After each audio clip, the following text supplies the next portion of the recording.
People of the Purple Butterfly here, otherwise known as People of Seven on Twitter and YouTube. People are elsewhere on the internet. And my blog is located at purplebutterfly-people.blogspot.com. And apparently when I took this soap out of the mold, it wasn't quite ready. It's going to have a little divot in the back, but that's going to be an end piece anyway. And it's out now, so I'm just going to go ahead and cut it. In the meantime, let me show you a couple of things I did. I took the collar off of one of my thermometers and stuck a piece of pink plastic there and put the collar back on. So that way I can always tell which thermometer belongs to my lye and which one belongs to my oil. And of course, the face soap is done. I packaged it up like this. And this is actually out of here. The others that was in that batch, out of here. So you'll have to wait till I make some more before you can order some more. Now, in the meantime, let's clear this box so I have a place to put these freshly cut soaps, shall we? Because I'm going to be using my new piece cutter formation for the first time. And as you can tell, I have it marked off. I did that with a permanent marker, and turns out the measure I used the first time wasn't accurate, so then I took the cutting board, the miter box, and the blade, and, you know, triple check to get a 1-inch marking, because the 1-inch measure on the tape measure that's on my keychain, not accurate enough. And in the process of doing that, I had to take some alcohol in a cotton ball and erase the previous lines. In case nobody knew, marks a lot, erases completely off of non-porous surfaces with alcohol. So that way you don't have to use nail polish remover and all that stuff. But in the meantime, before this soap thaws out or gets all funky or whatever, let's get it on this cutting block and get it chopping. Okay. And that lines up perfectly. And away we go. Oops. Supposed to help I hold it steady and not let it slide on me, huh? So that's going to take some getting used to. It's a new process. And I cut that absolutely crooked. I mean, literally. Crooked. But anyway, it'll work itself out. I'm thinking what I'm going to have to do is bring it down here and line up the edge on the side here. That way, because it's actually sticking to the marble like a suction.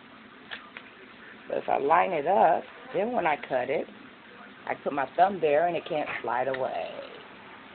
And then I'm just going to make sure I go slowly.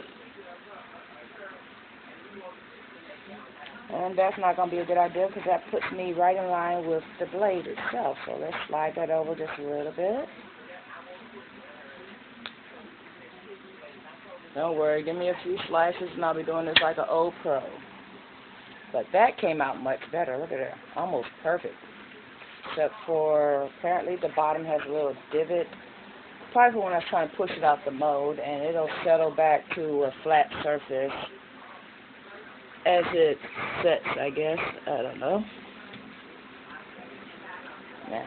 Now it's perfectly centered. Let's try this again.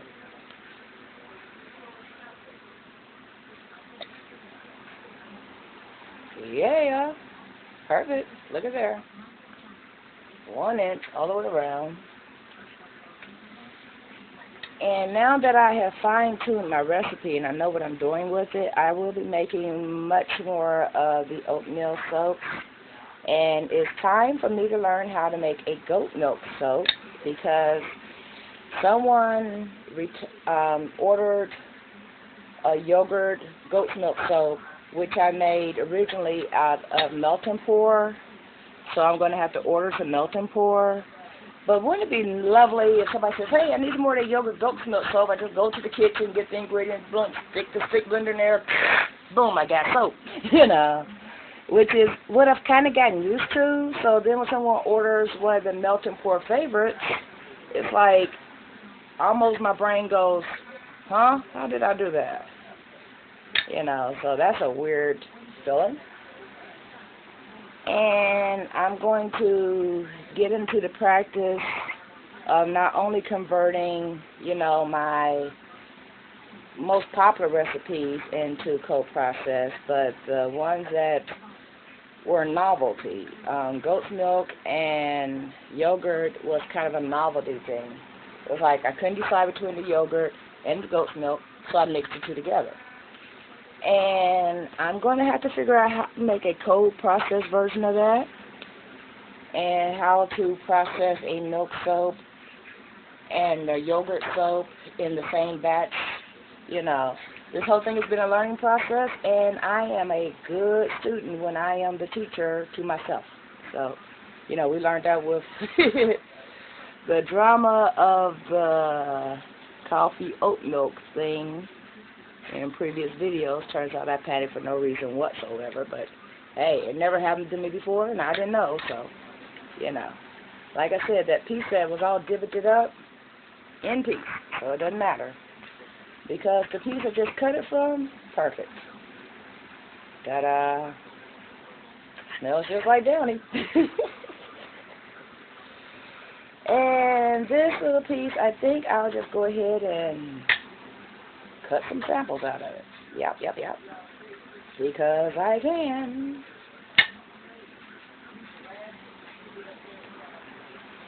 There we go. And then we'll let the samples cure right along with the rest of it. Little 1-inch samples. Well, 1-inch thick. They're actually much longer than, it's like the width of a soap, 1-inch thick. Well, that one's a 1/2 inch thick. And that's going in the curing box along with a curing date that I'm going to use a calculator to figure out now. And then I'm going to take a napkin. Oh, actually, there's a paper towel right here. And I'm just going to rub the tine of the wire, because that is how you clean it. Be right there, Mommy. Be right there, Mommy. In the meantime, my mom is calling me, so I'm going to have to end this video now. And I will be talking to you later. Don't forget to rate, comment, and subscribe, and stay blessed.